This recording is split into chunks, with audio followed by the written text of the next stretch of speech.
Hey guys, what's going on? Today is Monday 8/2. We have a pretty awesome podcast ready for you guys. To start us off, Lady is going to be introducing who we have to talk today.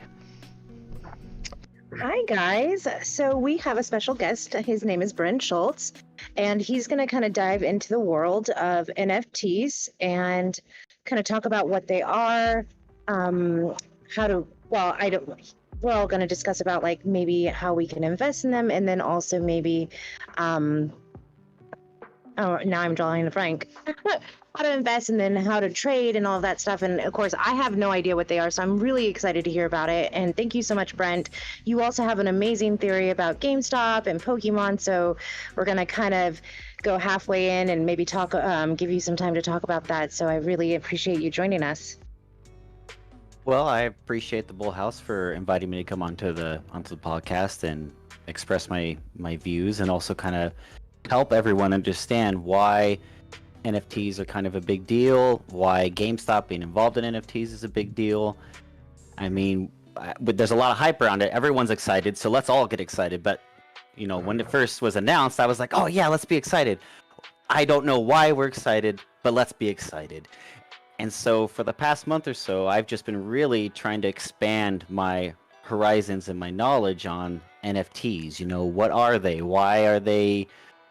You know, the basic premise is it's art, but it's digital. And that's like really undervaluing what it actually is and what it can be. So the basic premise of how I try to introduce people to the concept of NFTs is, I mean, I don't know how many people have played World of Warcraft. Like, I don't know if there's a way to get like a general like show of hands. Like, how many people have like, even for just a week or whatever. I played for about a year. If you hop into the Trade Talk chat, if everybody hops into the Trade Talk chat, you can actually ask that question and you can give like a thumbs up or you can say yes, whatever, and you can get kind of an idea of whether or not they've played the game. I have not. I have. I've played. I was gonna say I think I've only played like 5 hours ever. I was into classic WoW until Burning Crusade. I played. Oh, go ahead. Sorry. No, go ahead. Go ahead. I was saying I played for about a year. I was a Frost Shock Shaman back before Burning Crusade, and I only got up to level 29. I think that's when you get Frost Shock, and I never leveled past that because I could just kill everybody in the battleground with one shot of Frost Shock. That was a meme back in the day. And you have to forgive my knowledge, it's been so long since I played. But where I'm going with this, and if at any point, if there's someone more knowledgeable about anything I'm saying, I've only just dove into this within the past like 3 months, so if I'm sharing anything incorrect, please correct me. Like, that's the great thing about Discord and Reddit and Twitter, is if I'm wrong, I can get like almost instant feedback on how to be better in presenting my knowledge and my information. So I really welcome that. So the best way that I have connected NFTs to is the World of Warcraft marketplace.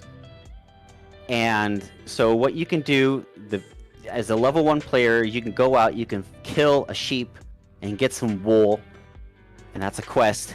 But instead of giving that wool to the quest giver and getting gold, you could take that wool to the marketplace and start selling wool.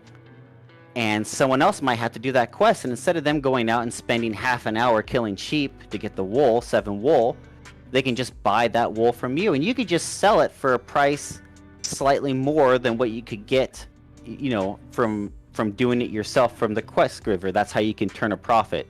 Or maybe you sell it for a little bit less if there's competition, but just like a real world marketplace, supply and demand.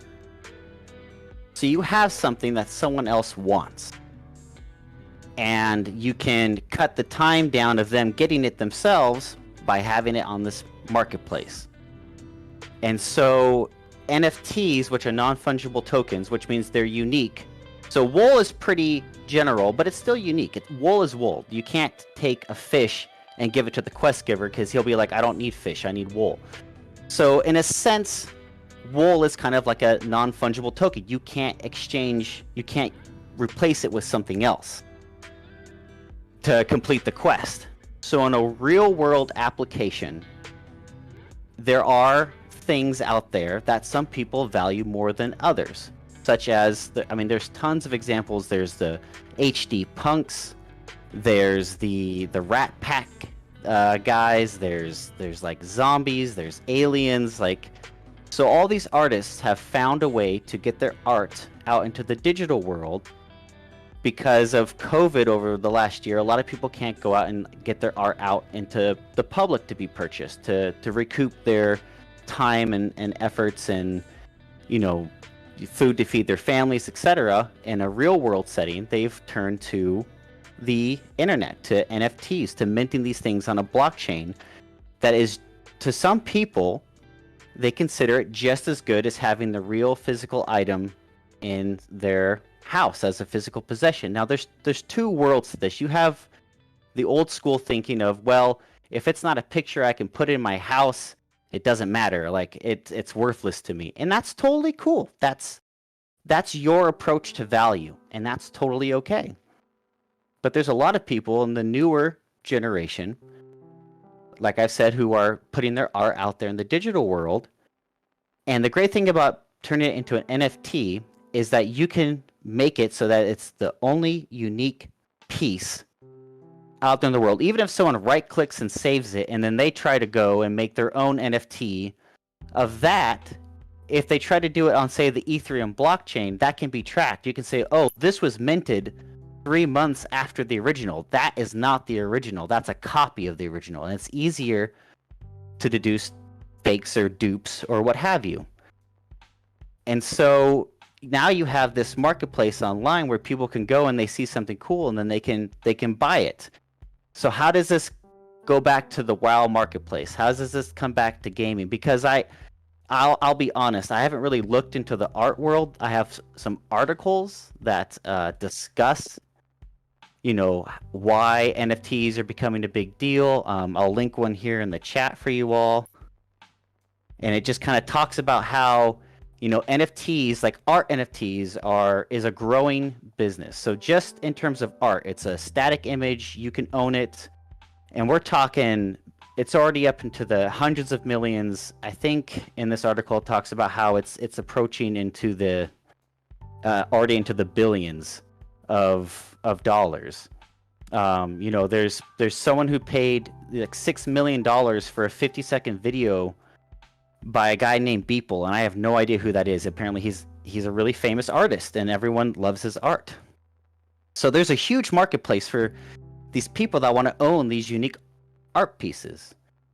But for all intents and purposes, I'm going to put that aside and I'm going to focus more on the gaming aspect. And a great article that kind of helped me start beginning to understand the gaming aspect was this. There's an article by CNN,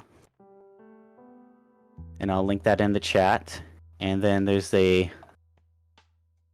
article by Binance, actually. And the Binance one is like pristine. Like it really delves into like how NFTs and gaming can come together. And basically, in my opinion, it is the future of gaming. It's the future of knowing that what you have in games is the true original. So let's take World of Warcraft, for example. You can go out and you can kill Ragnaros, and he can drop this, you know, orange legendary hammer. But anybody, as long as you run him over and over and over, everybody can have a hammer, okay? But it's so rare that not everybody's going to have a hammer. But there's ways to, in the past, you could dupe it, or you could cheat the game and make duplicates. So you're degrading the quality of the game for everyone else by these duplicates. Take it the next step for Diablo 3 or Diablo 2. You know, people, same thing. You're doing these runs on Ball to get this certain item to make your sorceress better. And you know, a lot of people would put hacks into the game, and then you're not getting an original true item that the game dropped. So apply that to gaming in general. You know, there's hackers, there's cheaters that are all kind of ruining the experience. And putting a game on a blockchain can help make things be validated, and you know that what you're playing and what you're getting can't be duplicated or cheated or hacked or anything like that. So what's a game that's an example of blockchain? Well, there's a game called Lost Relics, and it's basically Diablo, but on a blockchain. And what you can do is you can go out and you can find these items, and there's going to be a lot of items that are, you know, pretty much worthless. But if you wanted to go sell it on the marketplace, you could. The catch is, unlike World of Warcraft, where you can only trade these awesome items for in-game currency, gold, and gold can only be used in the World of Warcraft. You can, in third-party markets, sell your gold for cash, you know, in third-party markets, but then you run the risk of getting scammed and vice versa. In this game, in Lost Relics, and I'm not advocating anybody to go play this or go buy items or anything like that, I'm just using this as an example. You can go out and find items, and if you don't need it for the character that you're building, like for a specific build that your character is going for, you can put that item on the marketplace and sell it on the marketplace for a cryptocurrency. This game takes a couple different cryptocurrencies, but primarily Ether. Or Mooncoin, and then you can convert the Mooncoin into Ether if you want to do that. So the premise is that you're finding an item with the goal of, okay, eventually, you know, I can sell this item if I want to and make a profit off of it. If I hold on to it long enough, it could become this unique item that maybe as time goes on, this area of the world gets sunk or blown up. Look at World of Warcraft. Again, I'm going with things I'm familiar with, and I hope a lot of people are. You know, World of Warcraft recently had Cataclysm, and it blew up the whole world. So there's areas you couldn't go back to get certain items or certain things anymore. And that's how you create demand, supply and demand in a marketplace. And it's also what lots of other games are doing in the crypto world. Look at CryptoKitties. Look at Zedrun. Zedrun is like a horse racing game, and that's how they create supply and demand in their marketplace. You have this generation of horses called Nakamotos that were the first run, and nobody can get Nakamotos anymore unless the first people who got in on this sell a Nakamoto. Or CryptoKitties. There's Gen Zero CryptoKitties that, you know, you can only get if you were the first people to get on this. So there's lots of demand for people to be the first to things, to have this exclusivity. And that's where the supply and demand comes from. So you have, let's say you have this, going back to Lost Relics, you have this legendary sword that was in the first zone, but now that people have moved past it, nobody can go back and get anymore. You put it on the marketplace and people can bid on it. They can bid, you know, 50 moon coins or 1 ether or whatever crypto that they wish. And that's how you get a real world exchange going. It's all based on what people value for the item that you want. It's a true whatever one person wants for it, that's what they're going to pay for. Just like in the world of art, you see people who will come in and pay, you know, $1 million for an N64 that's never been opened. Like there was that was in the news a little while ago. Or in the case of this game, you pay 50 cents and you get the item that you want, because, you know, if that's what you think it's worth, that's what it's worth. And if the seller wants to sell it for that, they can. So the world of NFTs is huge and varied. And I can go into a million different aspects, but like I said, I'm going to focus just on how this applies to gaming. So in the world of Pokemon trading cards, there is a huge problem with supply and demand currently. There's not enough Pokemon cards out there. The factories have all been slowed down. In fact, 75% of the cards that are made in the world are made right here in America, back east near Raleigh. And they, because of code and everything, they've been shut down. And so cards have become scarce. And so if you go on YouTube and start YouTubing, or if you go on Google and start Googling like Pokemon card shortages, Pokemon card scams, within the last 6 months, it has ramped up the scalping and the deceitfulness of cards. And I'm not saying it's like out of control, insane rampant, but it's getting to the point where Walmart and Target, because people are literally fist fighting in their stores over cards, they've banned the cards. They don't want anybody, they don't want to sell cards anymore. And you have people selling these packs on eBay, and they all come and they're all just stickers on top of other cards. So the reason why I am kind of tying this all together is that NFTs, not just for Pokemon, but for lots of trading cards, baseball cards, soccer cards, what have you, NFTs is a viable future, a vibrant future. If you just look at the amount of money that's just going into just art, and if you just take the time to look into Ethermon, which is like a Pokemon knockoff, you look at the CryptoKitties, you look at Zedrun. I mean, Zedrun, it's just a horse racing game. It's just, you could go to a track and watch real horses race. It's the same concept, but this is virtual because you could like breed your own horses without the whole cost of owning a stable, hiring stable hands, trainers, food, storage space, transportation.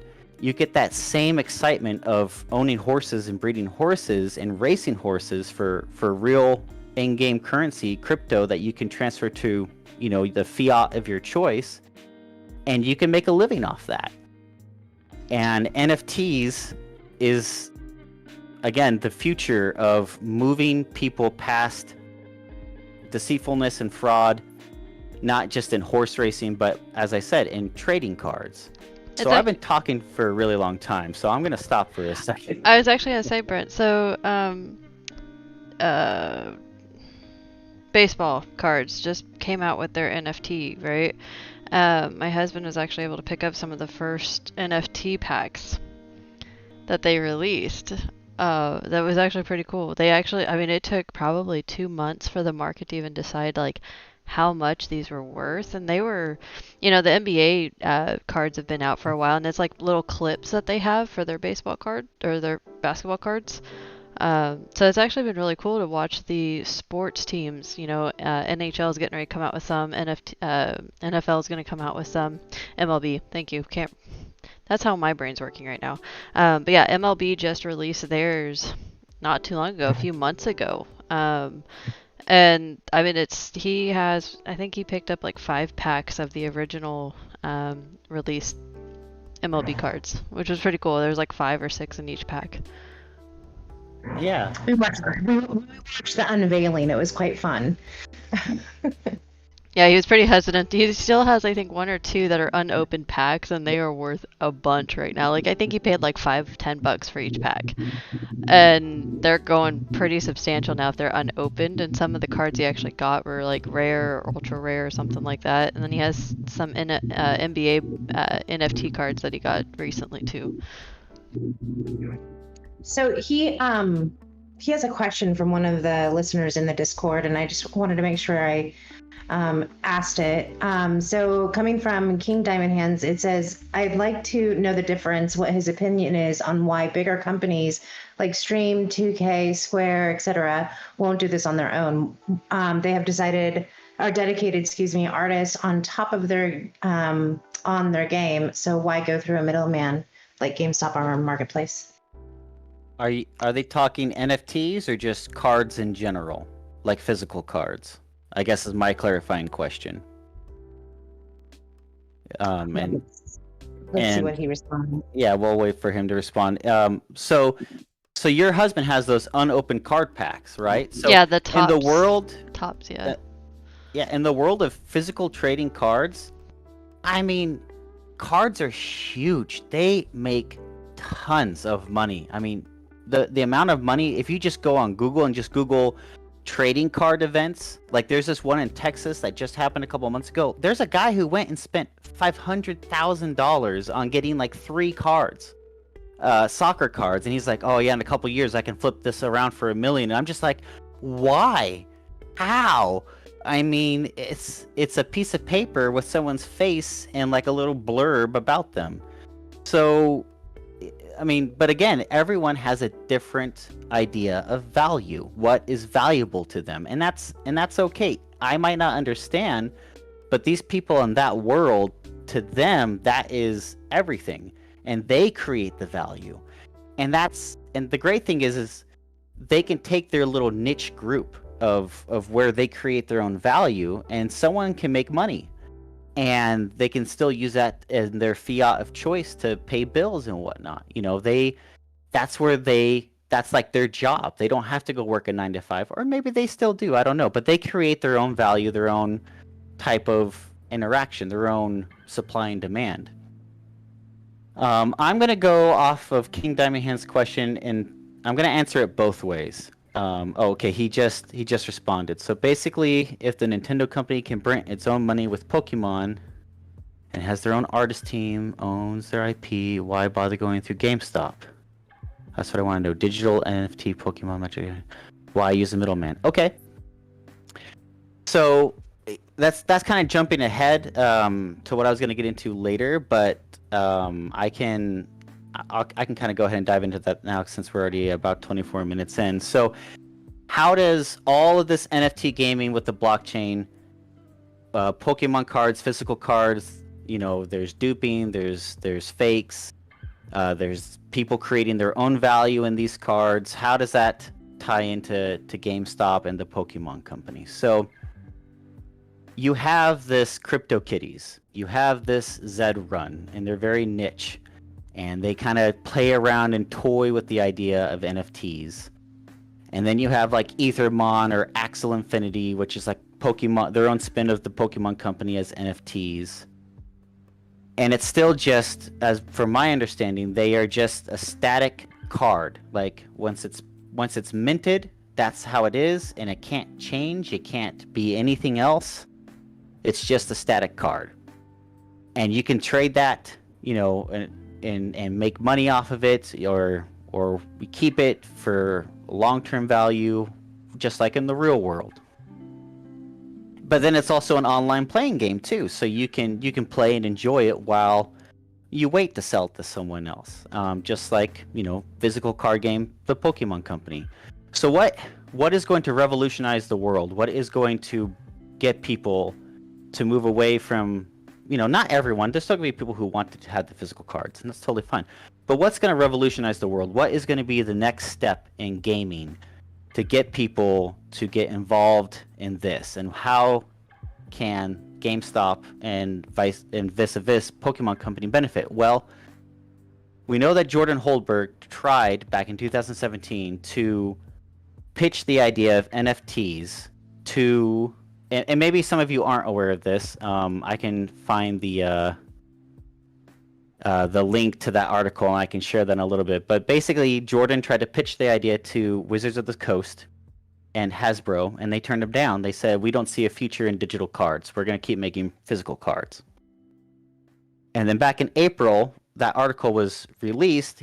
Jordan kind of explained, like, oh, you know, back in 2017, I tried to pitch this idea.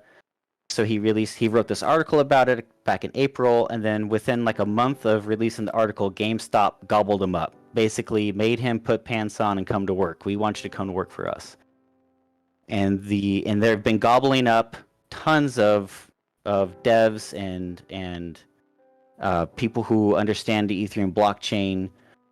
And we know that they've created a website, nft.gamestop.com, and they're kind of teasing something. So how does this tie into Pokemon Company? So GameStop, I firmly believe GameStop is going to reverse merge into the Pokemon Company, which will IPO the Pokemon Company. Because right now, Pokemon Company is a private company. It's owned 3 ways between Nintendo, Game Freak, and Creatures Incorporated. Creatures Incorporated basically handle all the card stuff, physical stuff. Game Freak handles all the digital stuff. And then Nintendo is Nintendo.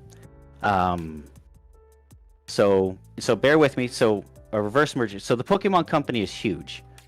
I mean, they are the biggest multimedia franchise company in the world if you take individual franchises and compare them against it. It's bigger than Star Wars. It's bigger than Marvel. It's bigger than Disney.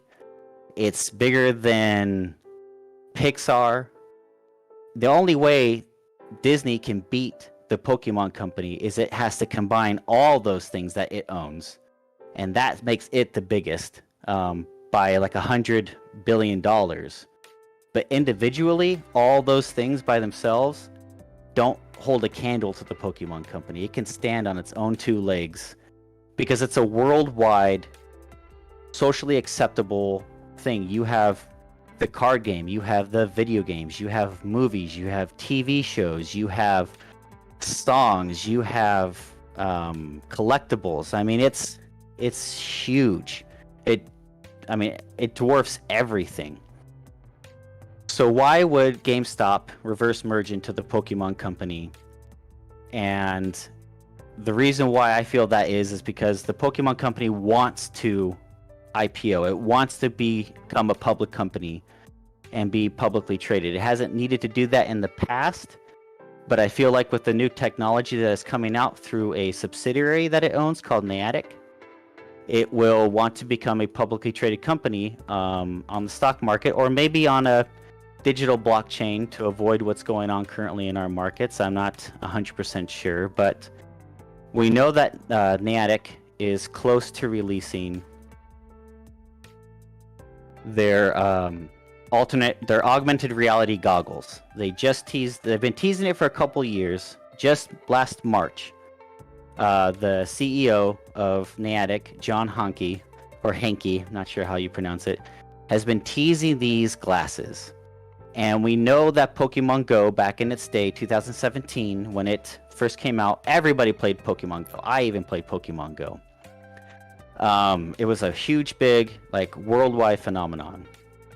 Everybody got involved, and the Pokemon Company and vis Nintendo were making money hand over fist with Pokemon Go. In fact, I just did a Twitter today where I found some information where the Pokemon Company has already, it made $1.1 billion last year alone in between Pokemon Go and physical cards. This is excluding movies and merchandising and collectibles. It made $1.1 billion last year. And this year alone, just in Pokemon Go, it has made over $731 million just within the past 8 months. And 20 million of that was just within the 2 days that they had this big Pokemon Go fest. So, like, the Pokemon Company is making a lot of money through their Pokemon Go, through their augmented reality type stuff. And they have these glasses coming out. So now the Pokemon Company, it doesn't have, who's their distributor? Well, Target isn't carrying them anymore. Walmart isn't carrying them anymore. You got to be careful about Amazon, because Amazon, there's lots of... We know that Amazon recently had a bunch of its Chinese listers delisted and removed from their service. So, they had to be careful about people attempting to, because the Pokemon Company is very protective of its branding. Nintendo is very protective of its branding. So they don't want anybody trying to attempt to do a knockoff version of their glasses and scam people. So, with Amazon, that can be kind of dicey, in my personal opinion. So who's really left? There's Best Buy, but Best Buy, you go there and you can get TVs and couches. It's weird. At my Best Buy, you can get couches, and that's kind of weird because I think electronics. But there's Best Buy. Maybe there's Fry's. There's not that very, but those are all just like electronics in general. They're not really focused towards gaming, which is the purpose of the AR glasses. Fry's is out of business, by the way, now. Oh, I'm sorry. It's not, okay, there's another one. Micro Center. Micro Center. It's like the Micro Center. Thank you. Yes. Yeah. Unfortunately, Fry's went under not too long ago, which was very sad. So why? So again, that comes back to GameStop's really, again, the pivotal marketplace to sell an exclusive alternate reality or augmented reality glasses. And it would be the best for both worlds. Pokemon Company absorbs GameStop through the reverse merger. It IPOs. It converts GameStop still stays GameStop, but now you add in like the Pokemon Center. Because in Japan they have what's called Pokemon Centers, and you can go and it's just stores full of Pokemon stuff. And outside of America, Pokemon again is huge. Like the reach that Pokemon Company has, you know, usually America sets the trends, but in this case, the Pokemon Company, coming originally from Japan, is bigger outside of America and Canada. And it's one of those like reverse things where like this culture is coming in, and you see it more and more prevalent, especially with the game Pokemon Go having been released here. So now you have this AR glasses. You sell it exclusively through GameStop. This benefits GameStop and the Pokemon Company because now you have people who want to play Pokemon Go with the AR goggles. But how do you take it a step further? How do you really drive that demand for the AR glasses? You release Pokemon NFTs along with it.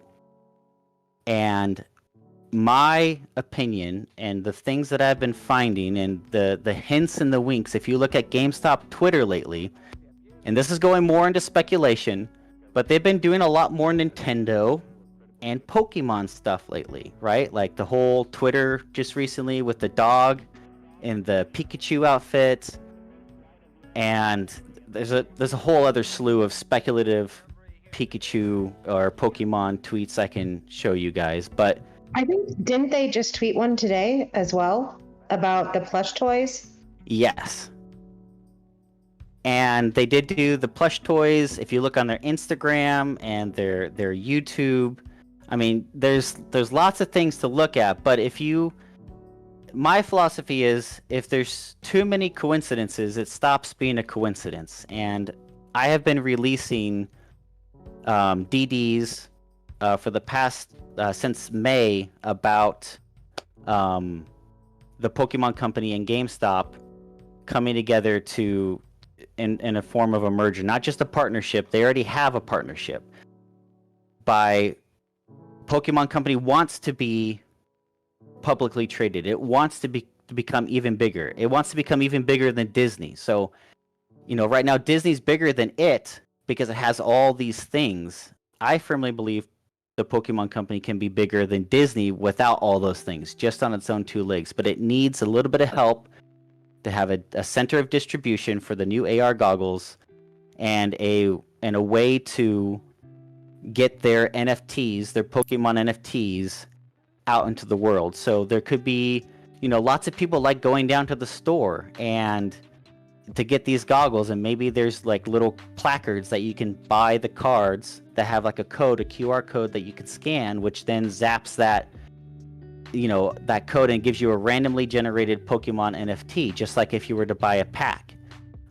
But again, you could probably just buy the pack online as well. But again, lots of people like having the social interaction. I feel like there could be the best of both worlds here.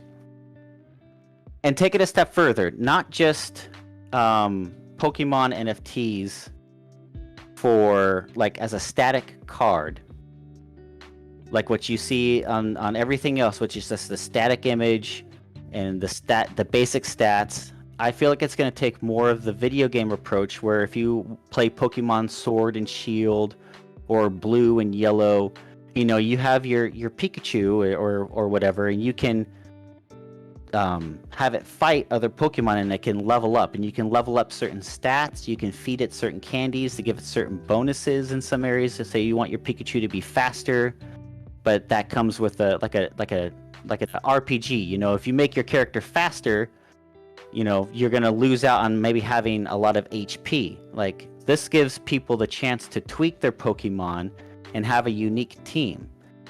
So with the Pokemon NFTs, I firmly believe they're going to make it more like a video game where you can put on your AR goggles, your little Pokemon buddy is going to pop up next to you, and you can actually go walk out into the world with your little Pokemon guy running along next to you. And you can battle other people, or possibly through the internet battle other people, you know, because with the augmented glasses, you could be sitting in your living room, but be transported to a battlefield, you know, to fight someone from Japan or whatever.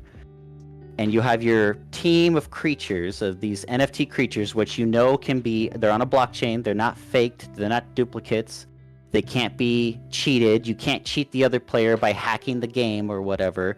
You know that you're going to have an honest fight, you know that they're not using cards that have been tweaked or messed with in any way, or the stats changed, and you can fight with your Pokemon, and you can tweak them to be specifically how you want. In the card games, what's on the cards is on the cards, but in the video game, like I said, you can tweak the stats, and that creates an evolving, living game that everyone can participate in and evolve their Pokemon how they want. Like, let's say you, like at the Pikachu example, you have a really fast Pikachu. He can't hit very hard, but it's hard to hit him. And you create this strategy based around that idea. So now everyone's like, oh man, I don't want to spend 3 months leveling up my Pikachu to get to that level. I want one of those right now.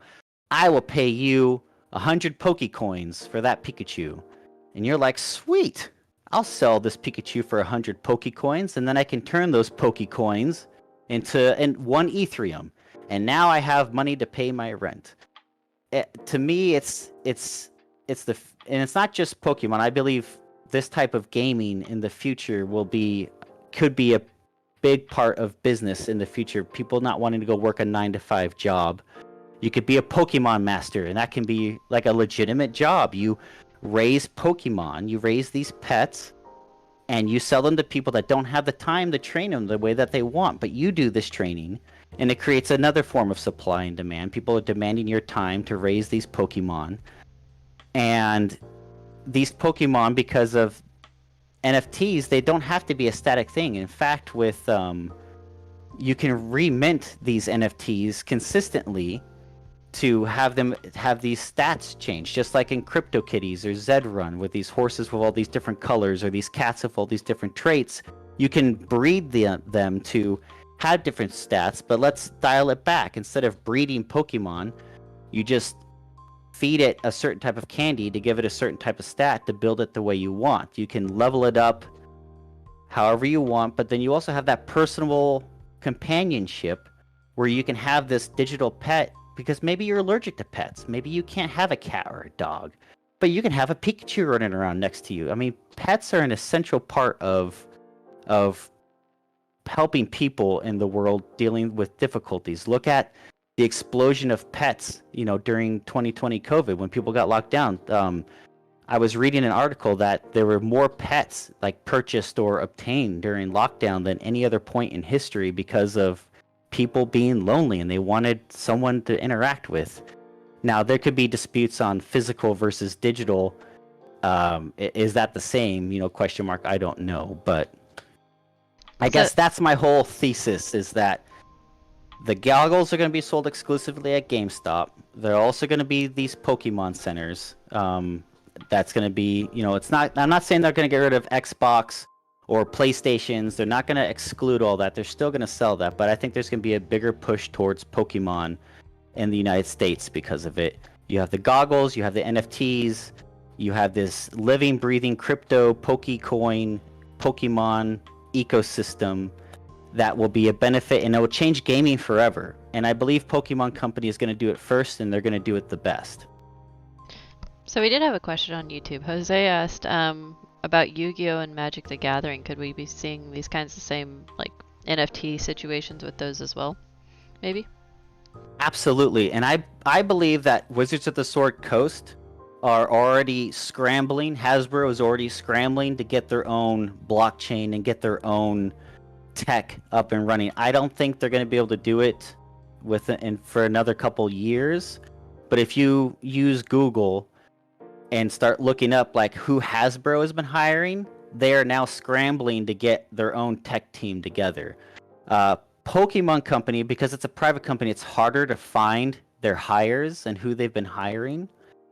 But if you look at where they have been putting a lot of their time and effort, where Nintendo's been putting a lot of their time and effort, you will see a pattern of very intelligent developers who are familiar with crypto, and they are now working for Nintendo and or Pokemon Company or Niantic. So I don't have any concrete evidence of like this is exactly what they're doing, but you have to look at all these little coincidences that you can't ignore as just a coincidence anymore. They have already got a team together, and I believe they've had this team for the last 3 or 4 years already, and that they're now finally close to releasing the AR goggles or the glasses and the Pokemon NFTs. And if you look at the Tech Triangle in North Carolina, there's a Pokemon community called the Silk Road, and every once in a while, I follow a bunch of different Pokemon subreddits and things, and every once in a while, someone will post something like, "Hey, I was out walking, and my phone suddenly, couldn't register my pet very well anymore." And a lot of these posts of people having problems with their phones, quote unquote, is all in this tech area, this tech triangle back east. And it's my belief that they are already testing these glasses, but they're trying to share, the bugs and whatnot. I don't know why it's on a public forum like on Reddit instead of like their own private area. And maybe it is just phones, but it's interesting to me that in this tech area, the amount of people having problems with their phones has like skyrocketed all of a sudden. And that's also coincidentally the same Morrisville, or is where Pokemon has their big huge factory where they print cards. I don't think it's a leap to think that they are all doing something in there together to test these out before they send them out to the world.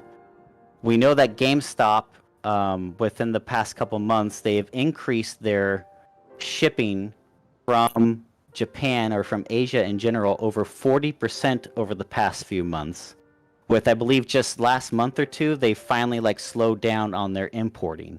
Now, that could just be video game consoles. That could be collectibles of some sort, but I feel like that was a huge influx of the AR glasses coming into America, and they're being shipped out, which is why they need all these huge distribution centers to get ready to send these all out en masse.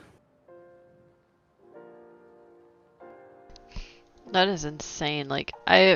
We've talked about, my husband and I, NFTs for Counter-Strike, the weapons and things like that, or even League and the skins that are on there. It could change a lot of things and how things are done in the gaming world. So it's really cool to hear with Pokemon, something that's been around since we were all kids, right? They're not done. They're not going anywhere. I think that's a great thesis. And GameStop, they're getting into they're kind of filling that void too that Fry's has left, them leaving. So, they're getting into the computer building and augmented reality and things like that. So yeah, that's a great thesis. I think you're onto something, definitely. Well, I appreciate that, and I know a lot of it is speculative. Again, I don't have concrete facts on everything, but I know that a merger with GameStop is in the cards for the Pokemon Company. They have been waiting for Nintendo, vis-a-vis the Pokemon Company, have been waiting for the right time. Because people have asked, if you Google, why hasn't the Pokemon Company IPO'd? It's a question that's been asked a ton over the years. And it's because Nintendo, Game Freak, and Creatures haven't been wanting to give up control of that. But now with the potential of these alternate reality glasses, this is a chance for them to IPO the Pokemon Company. People will invest because of how big this technology is. It will give that company the resources it needs to continue expanding by obtaining a retailer, a distribution center such as GameStop to help them distribute these items going forward. It's just going to be beneficial for both companies in creating opportunities for them to delight and expand their customers' horizons into the gaming, the future of gaming. Yeah, because it kind of feeds into GameStop and its cloud service that it's trying to go to, right? They're trying to go and do things like Steam and Epic and things. So, I mean, it ties right into it too. they're definitely trying to branch into that market more and more, obviously still keeping your consoles and tangible items still, but I mean, anymore, more people, in my opinion at least, we download games off of, Steam or Xbox or PlayStation or whatever. Because I remember, gosh, when like when Wii was like first being out and you could like just download a game right onto your Wii. That was something really cool, and like Xbox started doing that same thing, and like they all kind of started doing that same thing at that same time. So to see GameStop kind of tie into that with Pokemon or even Yu-Gi-Oh or Magic's Gathering or whatever, I think that will definitely give them a foot up on anything else, because that's something that no one's touching. No one's even done that. And we played Pokemon Go quite a bit when it first came out, kind of to an obsessive level, since we do live at a beach. Like we could get some of the really cool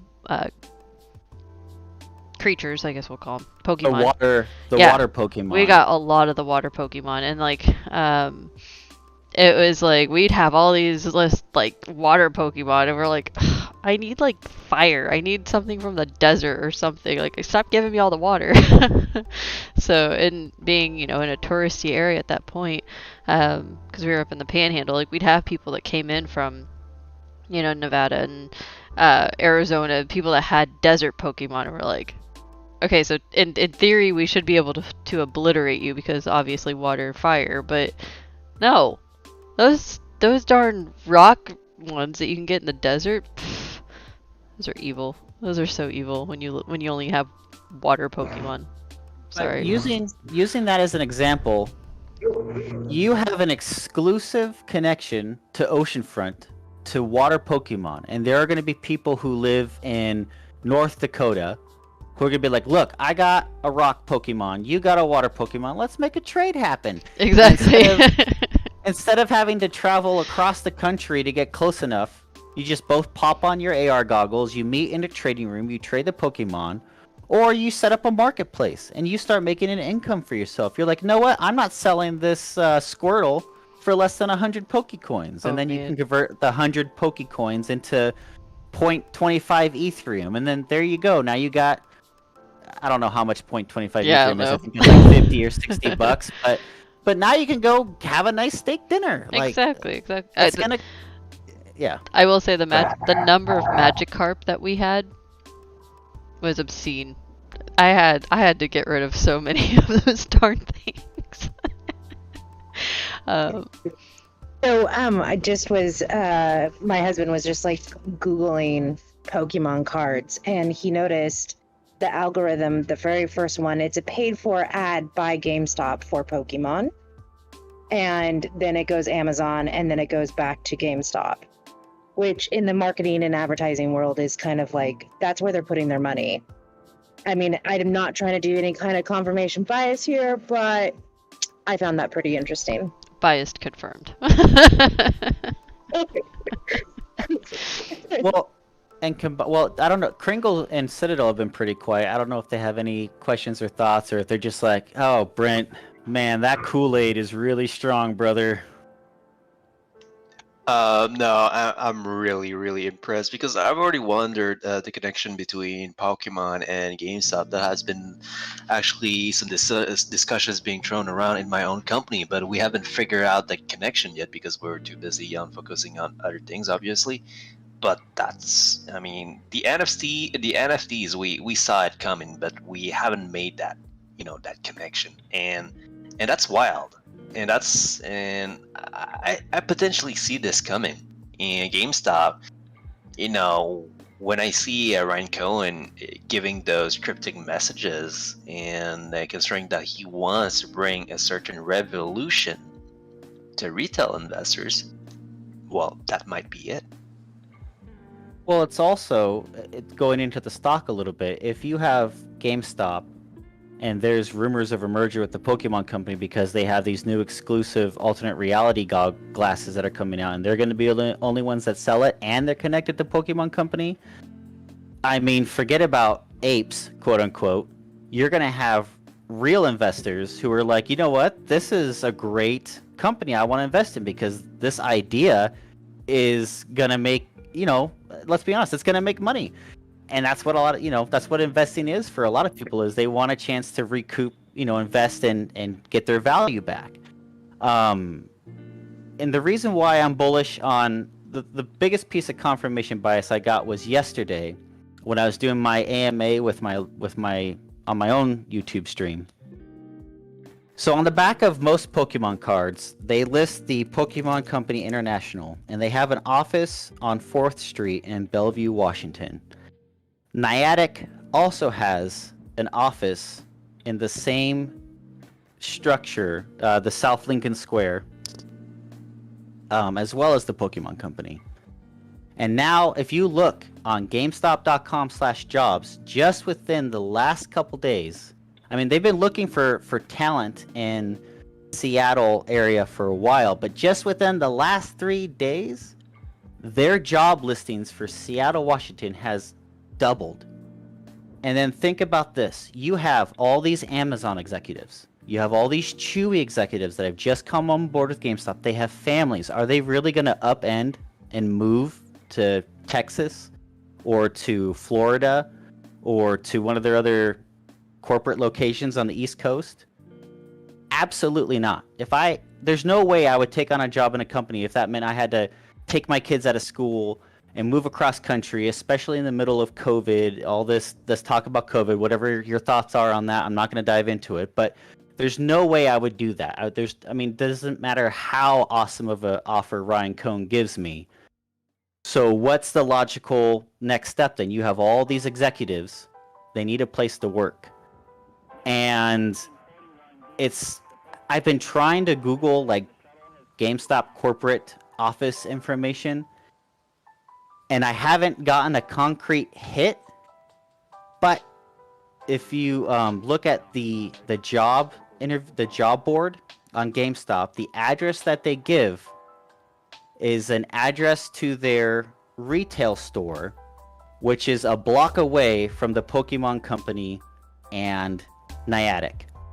They could have chosen any retail store to be like their job listing post, or maybe a random address, but they did one that's for like a block away from these two major companies. So to me, I feel like they're going to be buying office space because that building has vacant office space available. And I looked into it a couple months ago. It had like 3 or 4 floors. Now it only has 1. And I haven't been able to confirm who bought the floors. I was actually calling up earlier like, oh, hey, I noticed the floors were bought, but they're not telling me anything because I'm just some random guy from Oregon. Why would they tell me anything? But it's interesting that a bunch of floor space just got bought up. I don't know for sure if GameStop bought it, but based on my thesis, which is if they're going to be merging with the Pokemon Company, why not share the same building? Make it a lot easier. Yeah, 100%. And I mean, that's interesting that you say that because like we've been tracking, all real estate, commercial and residential, and commercial real estate's not moving. Like people, these companies have found that, people can work from home. We don't have to have this overhead cost, blah, blah, blah. So the fact that somebody's buying up that much commercial real estate for offices, that's interesting, especially in this whole situation. And again, it might not be GameStop buying the space. Maybe it might not be. It's someone else. But again, you have a lot of corporate in Washington, and I just don't see them moving families across the country, especially with, the looming threat of maybe going into a lockdown or whatever again. Like, I agree working from home, but there's only so much you can get done from home. There's got to be a time you got to get into the office space. And why not share the same office space as the company, again, that I believe is going to buy you out? Why not share all that space? You're going to need more space, But again, I have so much more. I used to have a Reddit where I kept all of my information, but it was recently nuked for some reason. I can give you guys the link to, well, it was not only was it nuked, but then it was renamed and then moved. So I can give you the link to where it got moved to, but you can't interact with it. You can only read the things that I've posted, but I can't post new stuff there. Heck yeah. I mean, and feel free to post on the BullHouse. Like, BullHouse is broad market. You can post anything about the markets, anything that you're looking at. So feel free to definitely post on our subreddit too, if you need a safe place to do it. And if anybody wants to join us in the audience that wants to talk or ask a question or just share your comments, probably now's the time to do so if you guys want to. Yep, we're coming in the last 10 or so minutes. So if we have any other questions. But yeah, Brent, if you want to send that link over, I will post that into the YouTube as well. Sure. So I have all of my DD since May in there. So hello. Hello. It is working. Oh, hey, what's up, guys? Oh, Mr. Kelly, it's you again. How's it going, sir? Fucking great, Brent. You've been fucking killing this, dude. I'm loving it. I appreciate it. Thank you. And again, everybody, great job all around. But man of the hour, come on. Credit where credit's due, right? Yeah, I would definitely say that this is. I might need to make a mind map of this. You and I are gonna work together so we can kind of connect the dots and see how the. I'm kidding. I'm so kidding. I can't look at mind maps right now. I feel like Charlie Day.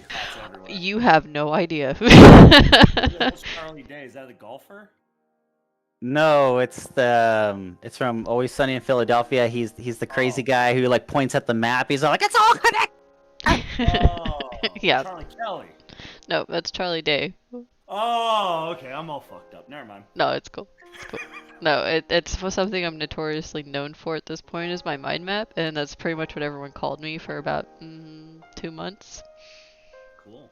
No, Well. that's not. But hey, do you have anything to say, Mr. Kelly? Oh, I do. I think I appreciate the Pokemon stuff, Brent. I appreciate you wanting to talk, even though plenty of people have told you you're wrong this entire time. And regardless of all that, you fought through it. And because of that, I appreciate it, Brent. And as far as for me, I'm just a nobody on the internet, Mr. Kelly. But if you see me around, cool. I'm here, and I like to say hi, and that's it. Well, it's always a pleasure, Mr. Kelly. But no, that's all. That's the thing. I appreciate you coming up here. It's not a lot of people actually want to come up and talk. It's pretty funny. Yeah. Well, if anybody's listening to this and you're scared to talk, just ask the question, please. Just ask it. Don't hesitate. Nobody in this place right now that's in here is going to judge you because I know the people that are in here aren't going to do that. Oh They no. earn my trust, and it's like, so if anybody's in here just creeping, let it ring. Let it be out. We do have a question from YouTube. STK Steak Poke Guy, can you talk about how the branding matches? How the branding matches. Okay, I think they're referencing like why is branding. I've talked about this in the past, like why is branding important? So, I mean, in general, look at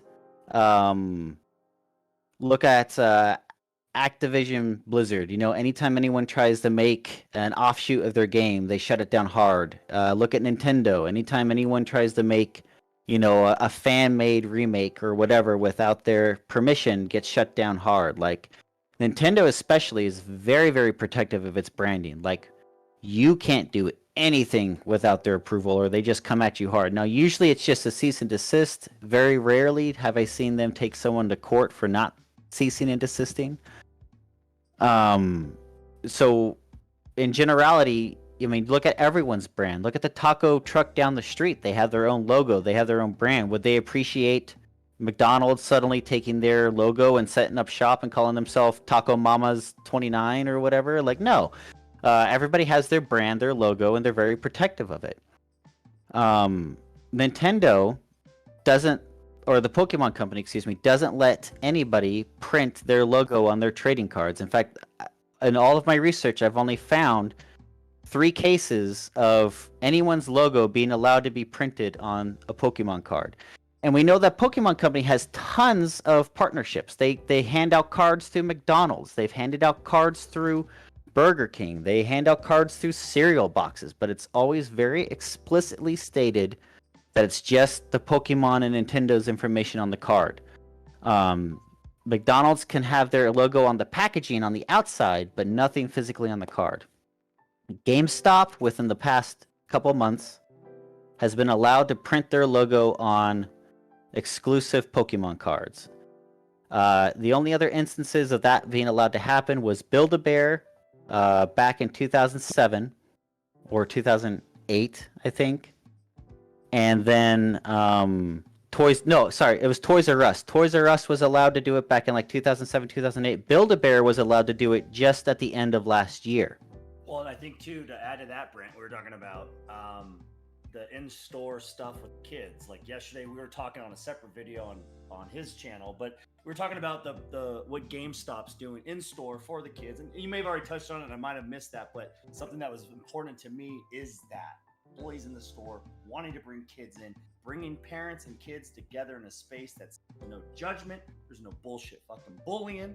You know what I mean? You could be there, your kid can like whatever the fuck they like, and no one's gonna say shit about it, and that's the way it's gonna be. And there's nothing wrong with that. It's okay, because we're all there for the same reason, to learn Pokemon. That's what we're there to do. And whoever you are when you walk through the door, it doesn't matter. And that's it. Absolutely.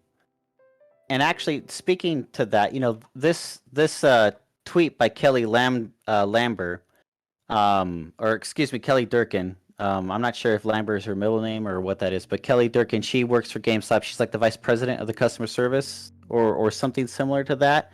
This is what first turned me on to Pokemon, is when she sent out this tweet about the Pokemon card shortage. And I was just like, that's interesting. Why is she posting about this?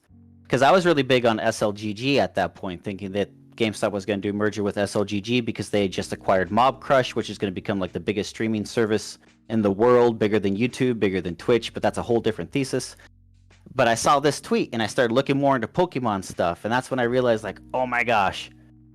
And that's when I started seeing like GameStop. If you read my older DDs and whatnot, GameStop, like whenever they react or they like or they comment, like 80% of their content has to do with Nintendo. And quite a good portion of it also kind of recently has been linking back to Pokemon Company.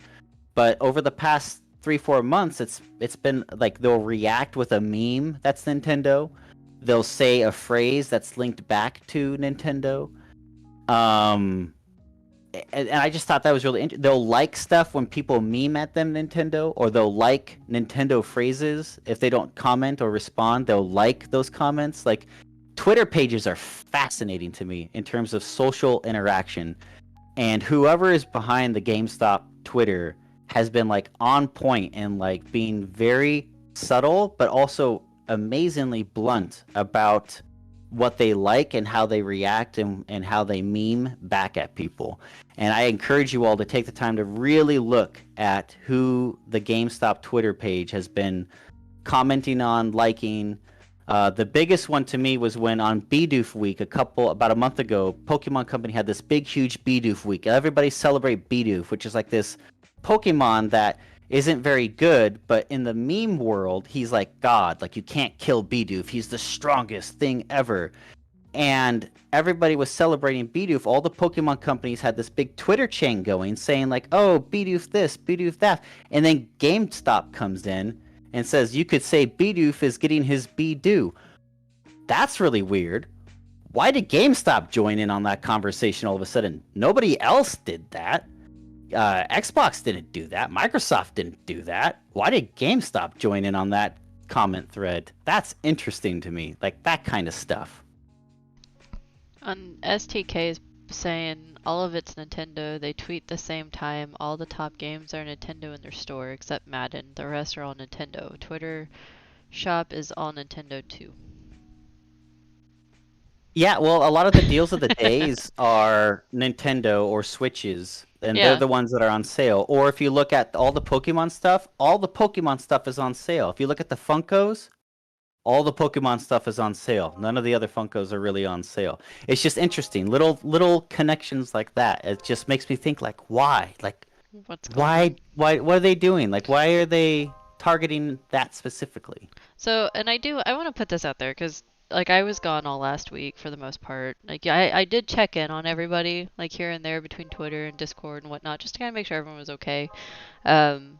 But this is just the confirmation that DD is not done, right? Like we're not done doing DD because we have to still see what these companies that we're invested in are doing, and potentially what's gonna push these companies to the next level. And this is GameStop's right here. Like GameStop's they're rebranding themselves, which I think is epic, because they went from this small brick and mortar store that you went at midnight for whatever releases you were looking forward to, and they're doing something, and I love seeing it because I mean that's most of our childhoods, right? Like going and getting our N64 games or whatever you have. Like the fact that they took this opportunity for all of the retail apes, whatever you want to say, investing into the company. They took that money, they got out of debt, and they're running with it. They're rebranding and saying, "Hey, people want us here, so let's go." And Brent, I appreciate all this. This has actually kind of been like mind-blowing in a sense. So I was just like, wait, this is actually a thing. Like this is I don't rule out anything anymore. I never rule out anything that seems either, too good to be true or totally obscene or whatever, because you know what? 2020 happened. Anything is possible, right? So I mean, one thing to add to that, because I don't know the crowd, I don't know who's followed Brent, what they know about it, or anything like that. But if anybody's in here looking at Pokemon guy right now and is like, maybe, maybe not, it's not maybe. It's not. It's yes. It's yes. It's just yes. You don't have to fucking think about it and be like, is he right? Isn't he right? That's FUD. That's bullshit. And it's not like, oh, FUD. That's bullshit. He's right. I couldn't even see this as FUD. Like I'm kind of like. I know, but there's gonna be the one. There's gonna be the one that's just like, I don't know. I mean, there's this one chance. It's like, no, it's bullshit. It's not. It's gonna happen. No, I get that. No, I don't see any FUD in this. This would be epic in my opinion. Like Brent, great work on that. Like that's the kind of DD I want to see. I like hearing these kinds of things, these different perspectives, right? Because we can sit here and do data all day long. Numbers, we can't trust numbers anymore. We can trust, movements. It's 5D chess, right? We have to track everything. Like, what I specialize in is tracking the banks and what the financial institutions are doing. And like, so the fact that I really now know that somebody's tracking all these other, how people are collaborating, what companies are coming together and things like that.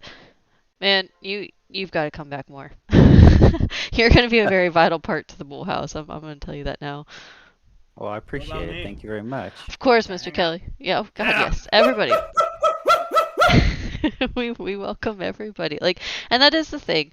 In the BullHouse, guys, like, we're never gonna discredit you. We're never gonna, talk down to you, thinking like we know all. Screw that. I barely know my head from a hole in the ground at this point because. Yeah, I mean, nobody knows. Like the markets are so stupid at this point. Like, but we're here to educate. We're here to help. We're here to break down stuff because one of us is gonna miss something. Yeah, we can sit here and look through data because I'm sure Brent, you've probably looked into this probably what 80, 90, maybe 100 hours or so trying to piece it all. Like 1,000. Okay, yeah, that's I easy. mean, it's that's a easy. lot. Yeah, so I mean, It's a lot of Pokemon. Oh, Jesus. But I can guarantee, like, someone's gonna miss something. That one missing piece, right? That one missing piece that just solidifies it all and says, you know what, this is right. And then on top of that, like, if you come in, there's no such thing as a stupid question or a noob question because we were all there, right? Every one of us was new at one point or another. We know the answers to most of the newer questions, so if you have it, ask it. Figure it out instead of trying to shoot in the dark because the misinformation that's out there is a dime a dozen. Talk to the people that are actually going to be here and be like, yeah, that's right, or you missed it a little bit, but here we'll guide you to find the actual information because that's what I want to do is teach people how to do this amazing DD that Brent's done and how he's pieced it all together and is like looking at like, oh, well, they bought something over here and they have people working over here and the NFTs and how that all ties together. It's epic. It's so good. I enjoyed it 100%.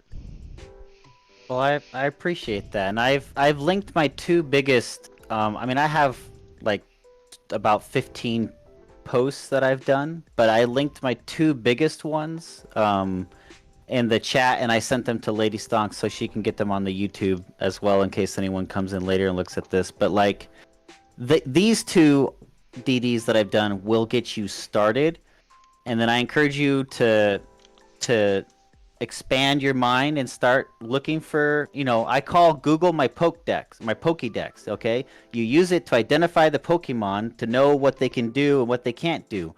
Google is a great tool, and it can lead you down many paths, but let's share that knowledge, because we won't know which path is incorrect or correct unless we do what the hedge fund companies do. They pool that knowledge and information together. We can do the same thing.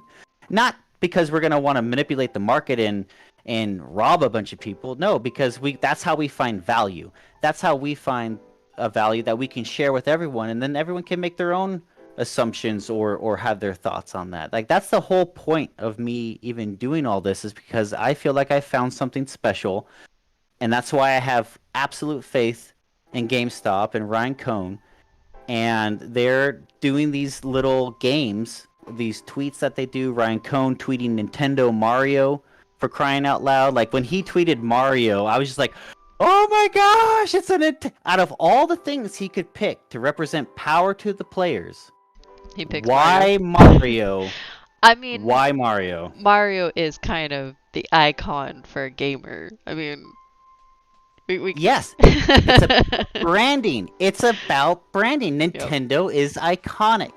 Pokemon is iconic. Pokemon is multi-generational. People have grown up with Pokemon for ages now. It reaches people on levels that just like how people who are big into football or basketball. But for gamers, Nintendo and Pokemon is like that level of involvement. And they just know how to speak to us to get us involved, in my opinion. And that's why these AR goggles, like, it may not be big for the older generation of people. No offense, I'm not trying to offend anyone, but for us younger generation, like, NFT gaming on blockchain with these augmented goggles that will allow you to have your own form of currency. You could do your own job being a Pokemon trainer and selling those Pokemon, and that can be your, like, think about it. When you were growing up as a kid, your dream is, I want to be an astronaut, or I want to be a teacher, I want to be the president. But you get some kids who are like, I want to be a Pokemon trainer, and everyone's like, oh, Jimmy, you can't be a Pokemon trainer. You can be a veterinarian or something, but not a Pokemon trainer.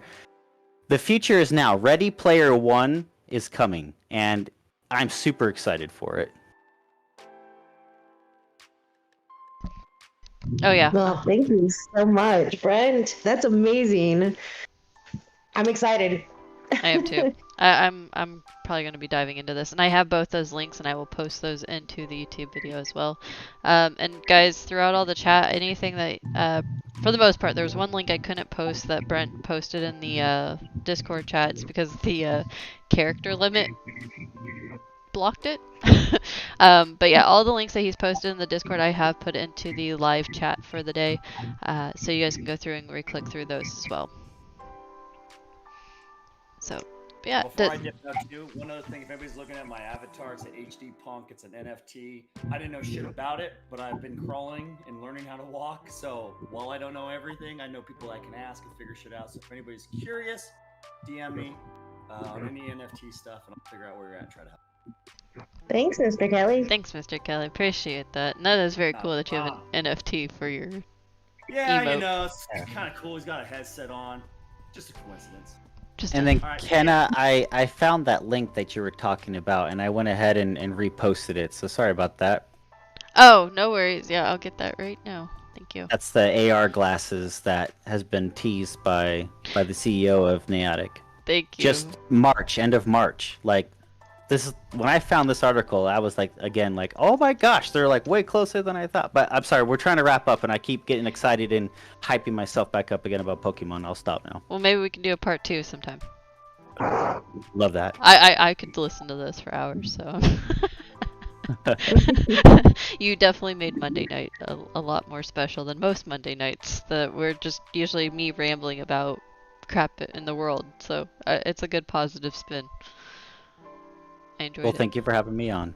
Definitely. And everyone in the Discord and YouTube, thanks for tuning in tonight. Go follow Brent on Twitter. I will put his Twitter in the description and everything. So go follow him. Perfect. All right, guys. Thank you, Brent, for coming.